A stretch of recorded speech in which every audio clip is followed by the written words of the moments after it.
Hello, it's great to be with you today, and we're excited to share the work we've been doing on our Common Assessment Tool development work in Toronto. Just going to share our PowerPoint.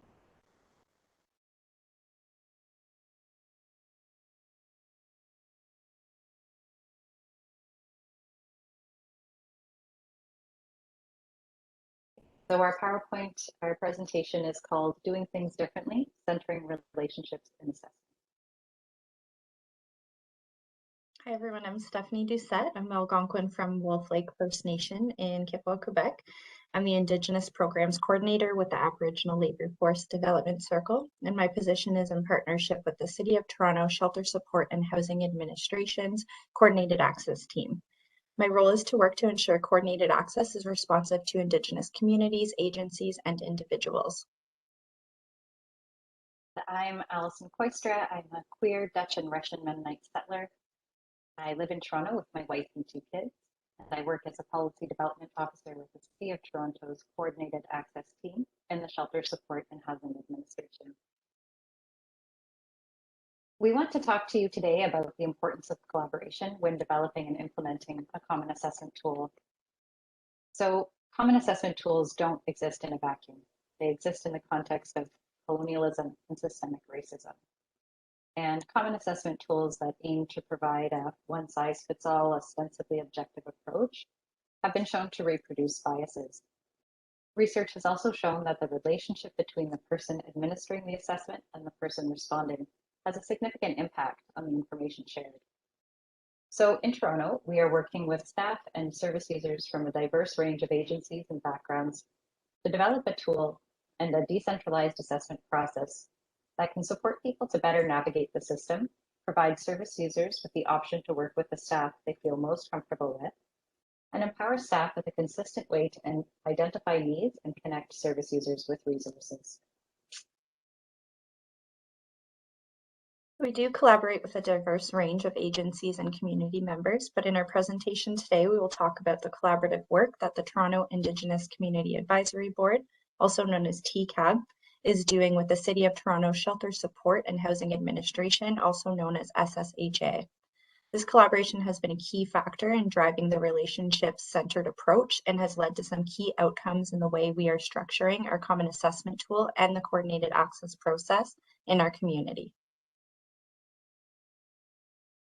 So a quick overview of what we're hoping to share with you today.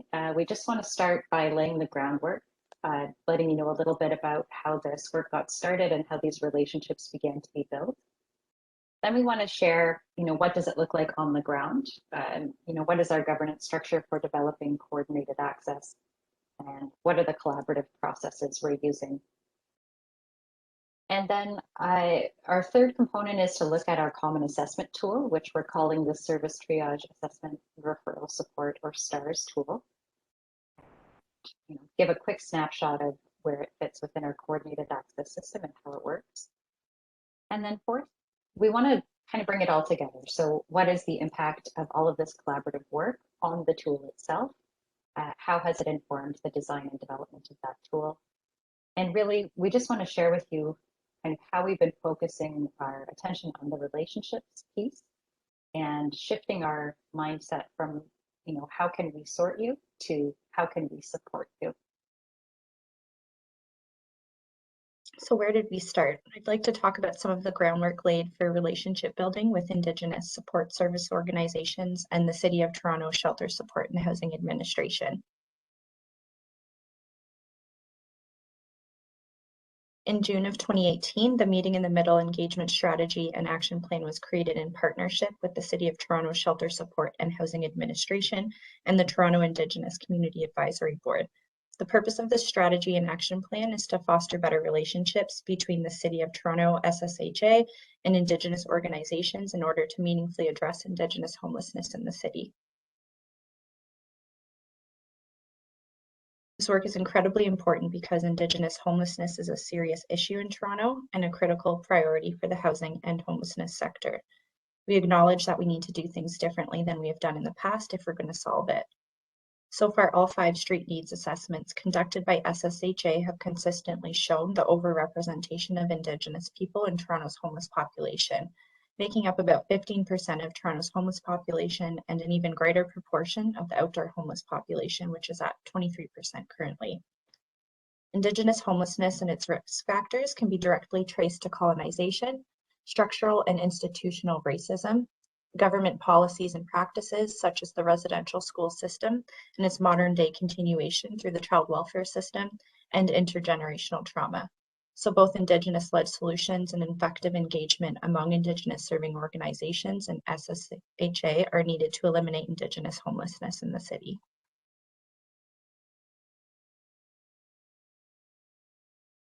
So the agreements and relationship building that began with Meeting in the Middle laid the groundwork for SSHA and Indigenous partners to begin to work together in new ways. And we want to talk about what those relationships look like on the ground and what our governance structure for developing coordinated access looks like. So in Toronto, we have two community entities. We have the Shelter Support and Housing Administration at the City of Toronto, and we have the Indigenous community entity, the Aboriginal Labour Force Development Circle, or ALFDC. Each community entity has a community advisory board, the Toronto Indigenous Community Advisory Board, or TCAB, and the Toronto Alliance to End Homelessness Community Advisory Board. And each CAB has a subcommittee that is dedicated to coordinated access development work. Membership on these committees is primarily executive directors and senior management. So we also have a number of working groups and stakeholder engagement processes that allow us to engage, sharing drafts and doing some user research, doing pilots with caseworkers, frontline staff, people with lived experience of homelessness, and current service users. We want to focus our attention on the work that we've been doing with the Comprehensive Needs Assessment Working Group. But first, Stephanie is going to speak a little bit more about the TCAB and SSHA decision-making processes. When the City of Toronto Shelter Services Support and Housing Administration has potential policy updates to the development of coordinated access, it's usually reviewed by the TCAB Coordinated Access Subcommittee. The subcommittee makes recommendations from an Indigenous perspective, and these recommendations are then brought to the broader TCAB for review, and a final decision is made. The decision-making approach within the TCAB Coordinated Access Subcommittee is a consensus-building model. Everyone's given an opportunity to offer their input. Ample time is allowed for an open discussion, always keeping in mind what's in the best interest of the subcommittee and the larger TCAB. The subcommittee makes recommendations to the larger TCAB, with final approval then being given at a TCAB meeting in the future.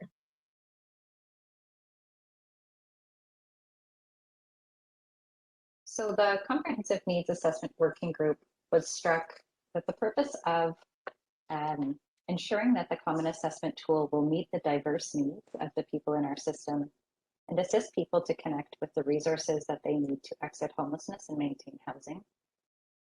To ensure that the tool will be administered and used in a way that is respectful, trauma-informed, and strengths-based, and also that it will be respectful and culturally relevant for Indigenous service providers and Indigenous people accessing services. So the members of the working group include caseworkers from a diverse range of agencies, including shelters, street outreach, follow-up supports, supportive housing, and multi-service organizations or drop-in services. And these include 4 member agencies from TCAB. The working group also includes lived experience experts, staff from SSHA, including from our coordinated access team, Indigenous policy staff, and the co-chair of the Confronting Anti-Black Racism Steering Committee, staff person from the Indigenous community entity and member of the Reaching Home's Indigenous Pathfinder Assessment Tool Working Group, and a staff person from the Toronto Alliance to End Homelessness. And this Comprehensive Needs Assessment Working Group meets regularly to review drafts of the tool, to guide its development, and they've also been participating in a number of pilot projects. So we've been collecting feedback both from members of the group as people administering the tool, and then also from the service users within their agencies who've been responding to the questions in the tool.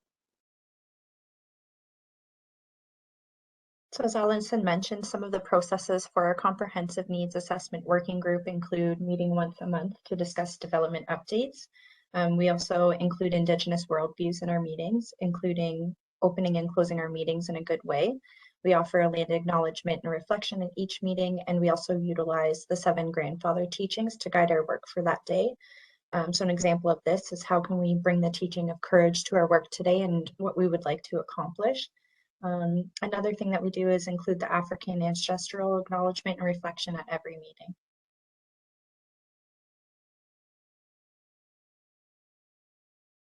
So what is the focus of all of this collaborative work? The Service Triage Assessment and Referral Support, STARS, Common Assessment Tool. I'm just going to give you a quick overview of it. So the STARS tool has 3 components. The first is an intake and triage. The second is a housing assessment. The third is a comprehensive needs assessment. So the intake and triage is the first component, and it starts at the point of intake into the homelessness case management system. So this may be an intake into a shelter or another overnight service program. For people sleeping rough, it may be the point of intake to a case management relationship with an outreach worker or a drop-in worker. With this assessment, a key tenet is that all people who are assessed are connected with supports and services requested and assisted to find housing. A smaller subset who meet eligibility and prioritization criteria may be matched with supportive housing from the units that coordinated access programs can offer. However, everyone receives some type of assistance. The tool is separated into 3 components for a number of reasons, but one is to permit better integration with workflows and a progressive engagement model that allows for trust and rapport to be built before diving into more sensitive questions. So the intake and triage includes demographic information, contact information, a high-level checklist of supports that a person may be interested in receiving assistance with, and a triage to identify how much support a person may need in order to find and maintain housing. Housing assessment focuses on ensuring that documentation is in place to support housing applications. For example, taxes complete, photo ID, etc. And providing information to the caseworker and the service user to understand financial and support resources that may be available to support housing stability over the long term.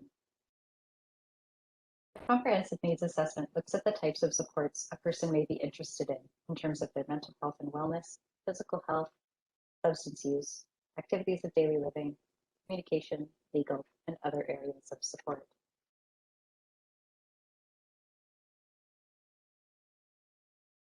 In terms of a progress update, I just want to emphasize that what I'm sharing with you is partially complete, but also partially our vision of where we're headed. Ultimately, the STARS Common Assessment Tool will be built into our homelessness sector information management system, which we call SMIS. It's a web-based software that's comparable to HIPAA 4 for those of you who may be more familiar with that system. The intake and triage is currently in SMIS and is being piloted at 14 shelter sites. User research has been completed for the housing assessment, and it is currently being built into SMIS. And the comprehensive needs assessment is still undergoing user research and development as we prepare to translate it into a digital tool in 2022. So what impact has our collaborative process had on the design and development of our common assessment tool? Yes, so the result of our collaborative process is a shift in thinking from how can we sort you to how can we support you. We don't want to place people in boxes, and we recognize that needs change for folks over time. We want the system to be responsive, flexible, and person-centered, and we want to strengthen the relationships in the web of supports. The tool centers relationships in a number of ways. Service users' relationships with community, with worker, and with self.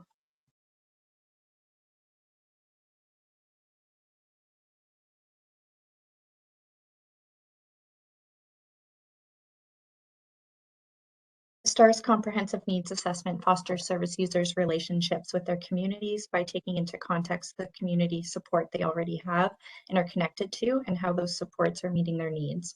These may be personal, professional, cultural, religious, and community-based. Our training for workers makes it clear that support areas like mental health, physical health, substance use, and other areas are not just areas of individual need, but are part of a complex web of supports. Our training for administering the STARS tool includes information about the intergenerational trauma of residential schools, slavery, and ongoing colonialism and systemic racism. It supports workers to understand how a person may be triggered by certain questions or by the dynamics of the interviewer-interviewee relationship. It provides workers with practical ways to make a trauma-informed approach. The tool also centers service users' relationships with workers by empowering service users within that relationship. So the first thing I'd like to point out is access. So the service user can easily access supports from a range of different service providers operating in different geographical areas. Reciprocal relationships. The caseworker begins providing supports right away and remains in contact with the service user throughout the referral and matching processes. The service user also knows how to contact the worker to follow up and check in. Choice and cultural safety. So a service user can choose which service provider they would prefer to receive supports from. For example, an Indigenous service user may choose to receive support from an Indigenous service provider, or they may choose to work with another service provider. There's also choice and information sharing. So the person does not have to answer all of the questions in order to access support. They can give the information that they feel comfortable to give in relation to the supports that they want to receive. There is a prefer not to answer option for every question. And finally, flexibility. So the worker can do the assessment in the way they would naturally speak in a more conversational style. They don't need to ask each question exactly as it's written. And the questions can be completed in one sitting or in several based on the person's comfort levels and types of constraints. The comprehensive needs assessment also fosters relationships with service users selves by respecting the evidence that numerical scores may make people feel reduced to a number. The assessment can be updated over time to reflect their changing lives. It's always a living document. The answers are also based on what the person shares with their worker.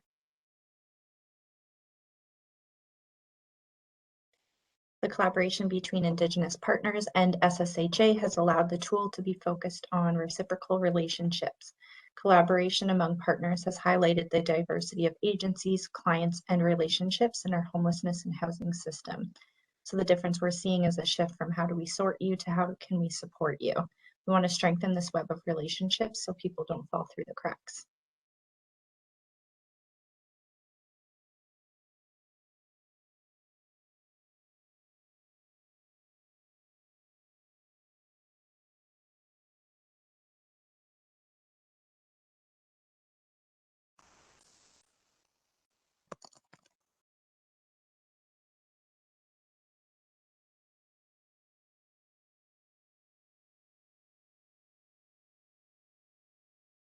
Apparently I was on mute.